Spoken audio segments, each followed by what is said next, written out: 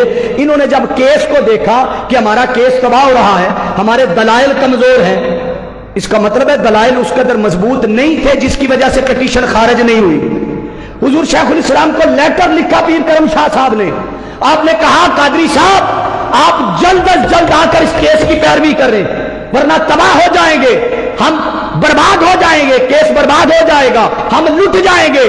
حضور شیخ الاسلام دورہ ڈنمارک پر تھے، آپ نے دورہ ادھورا چھوڑا، ملتوی کیا، واپس پلٹے، آپ نے آ کر کیس کی تیاری کے لیے 3 دن مانگے، کیس کی تیاری کر کے 10 اگست تک تیاری کی اور 11 اگست 1984 کو پیش ہوئے۔